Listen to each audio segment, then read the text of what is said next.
You are watching Bloomberg Tech Europe. Coming up, it is Europe's most valuable company and one of the most important cogs in the global AI supply chain. We take a deep dive into ASML, the hidden powerhouse of the AI revolution. We look at how the Dutch company's chip-making machines underpin major AI breakthroughs, from Nvidia's cutting-edge semiconductors through to ChatGPT.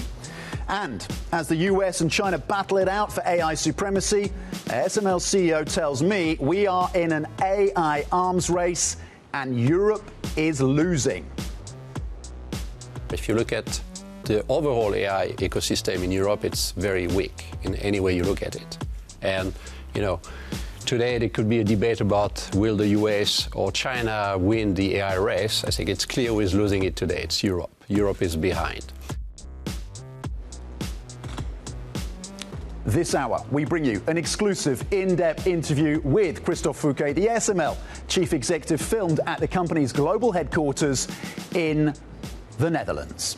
Welcome to Bloomberg Tech Europe. Without ASML, there would be no ChatGPT, no new iPhone models, and no cutting-edge AI innovation. The chip-making machines it produces are so indispensable to the world's tech ecosystem, it is now Europe's most valuable company. ASML is the company that's at the very center of your phone, your laptop, and the AI revolution. And yet most people have never heard of it. ASM Lithography, a 50-50 joint venture of Philips and ASM International. ASML began life in 1984 in a leaky shed in Eindhoven in the Netherlands. 4 decades later, it's the only company on Earth capable of making the machines that print the tiniest circuits on the most advanced chips. ASML's early ascent was turbocharged by the likes of Intel, Texas Instruments and AMD deciding not to do everything in-house. And when it came to building commercially viable lithography systems, a multi-billion-dollar bet on an untested technology, that job ultimately went to the newly founded Dutch company. That bet eventually paid off. Today, ASML's crown jewel is the extreme ultraviolet lithography machine. Costing more than $300 million, they're the size of a double-decker bus, weigh as much as a Boeing 747, and according to some analysts, contain more than 100,000 parts. The EUV uses ultraviolet light to etch microscopic patterns onto silicon wafers, smaller than a virus, allowing chip makers to pack billions of transistors onto something the size of a fingernail. ASML sits at the heart of an intricate global chip supply chain. Today's top semiconductor firms, the likes of Nvidia, AMD and Micron, design the chips. Their designs are sent to foundries like TSMC and Samsung, which manufacture the chips mostly in Asia. And for the most advanced semiconductors, those foundries depend almost entirely on EUV machines from ASML, all made in the Netherlands. The industry's great challenge is the same one it's faced for decades, squeezing more and more computing power into less and less space. That race is summed up in Moore's law, the idea that computing power doubles roughly every 2 years. With each leap forward getting more expensive and technically challenging, ASML will be crucial to keeping that prediction alive. Well, when ASML introduced its EUV machines, it helped customers move from 7-nanometer chips down to the 3-nanometer chips now used by the likes of Nvidia and Apple. Its next big test is whether it can transition to what's known as high numerical aperture lithography, or high NA. These newer EUV machines are aimed at pushing chips below 2 nanometers, giving them even more capabilities considered crucial for future AI applications. The person leading this effort is Chief Executive Officer Christophe Fouquet. In an exclusive interview recorded on November the 14th at ASML's headquarters, Fouquet explained why no other company on the planet can do what his can. Lithography will always be there, right? Because you cannot do anything with lithography.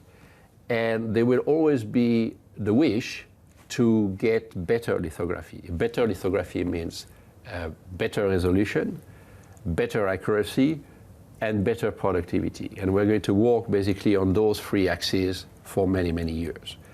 If we look at lithography in ASML today, thanks to EUV, we most probably know what to do for our customer for the next 10 to 15 years. And the next 10 to 15 years, we'll still see major innovation in lithography in order to continue to work with our customer on cost and transistor density. So that's the first thing. We do low NA today. We just talked about high-NA. We may, at some point of time, also to introduce even the higher numerical aperture tool, which we call Hyper-NA. That's the 0.75 tool. Basically, Hyper-NA. Hyper-NA. So when does Hyper-NA come then? Most probably middle of the next decade. So we still have time. We still have time. But that's still something we are preparing for, because as you said, we have to look long term. You're also pushing into advanced packaging or 3D packaging, and this is essentially where you get the components, instead of laying them out flat, kind of Correct. urban sprawl style, you build them up a bit like a skyscraper. Correct. What is the importance of that? How significant will that be for ASML, and why focus on that packaging? Yeah, solution? so two reasons why this is becoming important. So the first thing is our customers are continuing to drive for more transistor density. So the Moore's law we usually refer to is calling for doubling transistor density every 2 years. And this has been going on for many years, and it still keeps going. In fact, if you look at AI customers, so you mentioned Nvidia before, they want even more than that. So they don't want to get the transistor density to double every 2 years. They would like the number of transistors to go up by a factor of 16 every 2 years. That's what we have seen happening in the last 2-3 years. So you're going completely off Moore's law, and you need even more transistor. Now, we still use lithography to try to put as many transistors as possible per unit of area, but that's not enough. And if you cannot get enough transistor, as you showed doing this, then you also have to do that. On AI, you made a big step by investing almost $1.5 billion in Mistral, which is one of the leading large language model companies in Europe, certainly a competitor to the likes of OpenAI and Gemini and Anthropic. You've taken about a 10% stake with that deal. Why? Well, we saw AI as also a huge opportunity for ASML. If you look at ASML, we invest a lot in R&D, 4.5 billion euro every year to develop our product. And of course, we invest a lot in hardware. We also invest a lot of software. And we saw that when it comes to development cycle, AI could help us enormously with the software, of course, like many companies. But for us to be able to ship our machine to our customer and have people to maintain those machines on the field, we are writing a huge amount of procedure, right? We spend a lot of time describing on paper how our tool works so that people can deal with it. And there also AI can help us to really reduce the time our engineers spend on that, so that we free them to do other things, like, for example, 3D integration. So we saw a major efficiency opportunity with AI. More importantly, we also believe that AI can improve our product, because our product generates tons of data. Are we in an AI bubble? Well, when people talk about AI bubble, I don't know exactly what they mean. And usually I say there's two ways to look at it. If you look at the industry, I don't think there is a bubble. So the impact of AI on the industry is just starting. And the impact on the industry will be positive for many years to come. So there is no bubble. I think that the value of AI, the industrial value of AI, is extremely high. And this will be developing over time. There's no bubble because, like I say, we're just starting. Sometimes people talk about a bubble in reference to the stock market, because we have seen some company getting extremely high valuation as a result of the excitement of AI. There, I think what you will see is more players coming over time. So initially, a few companies were, I would say, very much the only winner out of AI. Because of the demand, because the industrial demand will be so high, we need more players. And you will see more and more companies designing chips, designing AI product, manufacturing chips, et cetera. And that could create, of course, some change on the stock market. But the two are a bit unrelated. Because that commitment, $300 billion just this year alone from the hyperscalers, maybe 400 billion next year. Yeah. That translates into real orders for your kit in the years ahead. You start to see that. Over time. And sometimes, the last few months I used to joke with some of our investors because they told us, well, 200 billion here, 500 billion here. I say, well, I still don't have the equation to translate those orders into order for us. And it takes a bit of time. But you're right, over time, that demand translate into cheap demand to our customer. Yeah. This translates into a need for more capacity, and this translates into demand for ASML and our peers in the industry. The infrastructure spend from the hyperscalers and the kind of deal making that OpenAI has done, almost $1 trillion worth of deals committed just by that one company alone, which isn't making a profit this year. That makes sense to you? Well, I think the investment makes sense overall, because you cannot play in AI without investing in hyperscaler. And there may be even a few cycles of investment, because the investment today is done on certain chips. The chips in 2-3 years from now, if you look at Nvidia announcement, they will be a lot more powerful. And people may be tempted again in 2027 to invest again in hyperscaler to make use of those chips. So you have different cycle, and you have a bit of a arm race, because if you don't invest today, you're out. Right? That's true for company. I think it's true also for government. You cannot not play in AI, and I think that's why you have this huge backlog of demand. You touched on one part of this, which is the pace of innovation, and it makes me think of depreciation around some of these assets, particularly when you spend heavily on Blackwell, and then we've got Rubin coming up as one example. Yeah. Good news for you, because you benefit from that increased investment that's going to have to follow that. But some are going to get burned by that depreciating asset, presumably. Could be. I think, it's a bit what I said. You have a certain landscape when you start. The opportunity is big. You will see more and more players. Will everyone win? I don't know. But the opportunity is such that there will be more and more people entering the business. And time will say who makes the right turn, who makes the right decision, the right investment, et cetera, et cetera. But the opportunity will, I think on the short term, you will see first more player, and then at some point you may see a consolidation or a change. This is very natural in this kind of industry, but it's too big for people to not want to play in today. ASML CEO Christophe Fouquet. Coming up, ASML's boss issues a stark warning to Europe as the US and China look to lock down their AI advantage. More from our exclusive interview next. This is Bloomberg.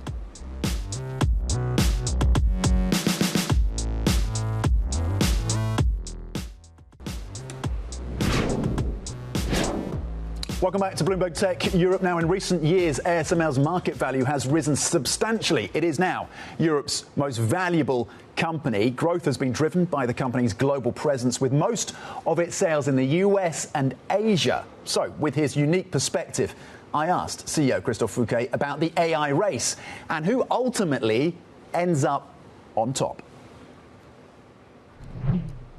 Well, I think today the US are far ahead of China when it comes to AI. I mean, Nvidia is a good example of that, of course. Everyone in China wants to buy chips from Nvidia. If you look at the ecosystem, also 80% of the most advanced chips are bought in the United States. So I think that the ecosystem in the United States is extremely strong when it comes to AI. I think companies like Google, Meta, Microsoft, forget some of them, are going to drive, I would say, the development of AI very, very strongly. Does Europe become a consumer of US and Chinese AI, or a producer and builder of AI? Today, I think this is clearly a consumer. If you look at the overall AI ecosystem in Europe, it's very weak in any way you look at it. And, today there could be a debate about will the US or China win the AI race. I think it's clear who is losing it today. It's Europe. Europe is behind. And it's true with semiconductor, right? If you look at semiconductor, basically, take our shipment. The shipment of our system to Europe today is maybe 1 or 2% of our total business, and that's been the case for the last 10 years. So there is no buildup of semiconductor manufacturing in Europe, not advanced, not mature. Why is that? Is because there is also no consumption of semiconductor in Europe. most of the consumption, as I said, of advanced chips are in the US because the company that develop the AI chips are not here. So Europe is behind, and to catch up, Europe has to create the condition basically to attract this entire ecosystem back to Europe. ASML has no plans to leave the Netherlands, its home for over 40 years, but as the AI revolution unfolds, with the US well ahead and China making an aggressive effort to catch up, is it a case of too little too late for Europe? I get from you speaking to you that you are genuinely concerned that Europe is losing this AI race. Is that fair? And what are the implications of a Europe that loses on this? Well, I think the implication is that we become consumers, as you said before. So we will have access to the technology. We may even have some data centers that are built in Europe here and there, but the knowledge will not be here for most of it. So that's the concern. We talk a lot about sovereignty in Europe. If you want sovereignty, you need to make sure that you are going to play not on one part of the ecosystem. And you talked about the role of China, and we've been reminded of how closely linked we are to the supply chains of China in recent weeks and months, where it's rare earths or the kind of chips, legacy chips that the auto industry, for example, is so dependent on, companies like Nexperia, Chinese-owned, but based in the Netherlands. On rare earths, is there ever a place where Europe is not dependent on China on rare earths? It's difficult for me to say because I'm not an expert there. I think that, most probably we need to develop a much bigger supply chain, so maybe not depending fully on China. I don't know how much we have in Europe, so that's also why it's important to keep some of those markets open. I think you're right. The interdependencies we have between, us, China, the US is being reminded to us every day, right? As everyday example of that. So we have to also work a bit harder to make sure that the market remains open. And in the past, you've been an advocate for continuing to have exposure to the Chinese market. It's still obviously a significant market for ASML. Yes. And your case is we should be providing that technology. Otherwise, China's going to become competitive and start to take that market share. Is that still where you would land on that debate? Well, it's back to the race, right? So China will not accept to be cut off from technology, right? If you have 1.4 billion people, you want to advance. So this is just a reality. Then I think the West could make the choice to continue to keep China behind by saying, well, we're not going to provide them the latest and greatest product, but we could provide the third, the fourth, or the fifth generation. Today, the product we ship to China are 8 generations behind our INA tool we talked about it. So we're quite far behind. The tool we ship to China, we were shipping to our customer in the Western world in 2013, 2014. So it's more than 10 years. And China, of course, is suffering from that. Their technology progress has slowed down. Now the question is, how far do you push that? Do we keep them behind 5, 10, 15 years? Not for me to decide. Or do we frustrate them to the point where they have no choice but to stop depending on Western technology, which for us it means on the long term that part of the trade is gone. They develop their own product, which they have done already for many things, and at some point of time they could even come back to us and sell those products. So I think it's mostly time to find the right balance between the frustration, the delay, and what could be the consequence of that. And I think that the right question is most probably, how far behind do we want China to be? ASML CEO speaking to me exclusively at the company's headquarters. Coming up, it is the undisputed industry leader then in lithography. But what will it take for ASML to maintain its pole position as the global chip battle ramps up? We're going to discuss the challenges ahead. That is next. This is Bloomberg.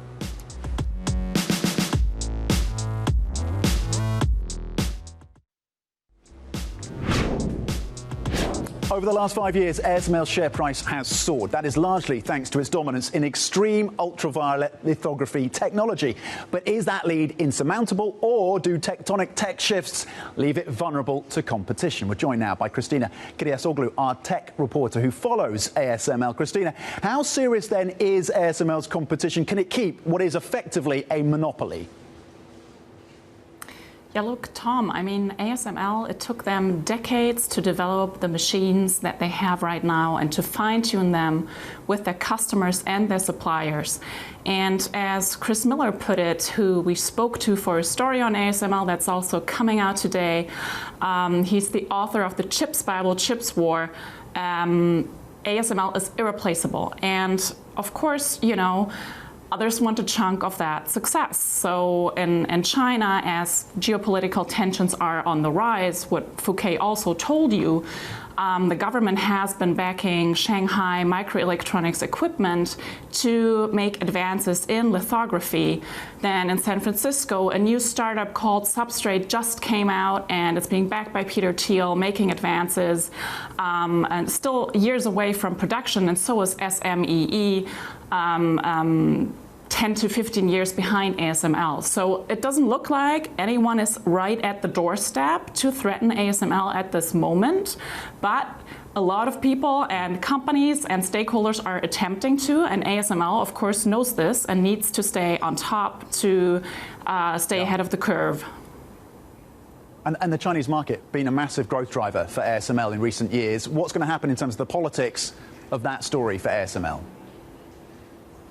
Yeah, that's right. So the Chinese market was the largest for ASML in the third quarter. They made 42% of net system sales in China. And the company also said that next year, this share will be significantly lower. So ASML has been facing a lot of restrictions of what it can sell to China. It has never been able to sell its newest EUV machine, and also the Dutch government has put restrictions on what the company can sell, and with respect to certain machine types. So really, the aim is to limit the development of China's chip sector, and if this current political climate persists, the company will remain subject to all kinds of political pressures. What Fouquet told you, you know, they're dependent also on Taiwan, 30% of net system sales. It's really all kinds of geographies, but Europe. Okay. Tech reporter Christina Kyriasoglou, thank you very much indeed. Our next episode, by the way, is going to explore how AI is reshaping the music industry, featuring FYI AI founder and CEO will.i.am. And a programming note from January, Bloomberg Tech Europe is going to move to the new time of 8:30 a.m. UK time, airing every second Friday of the month on Bloomberg TV. The opening trade is up next. This is Bloomberg.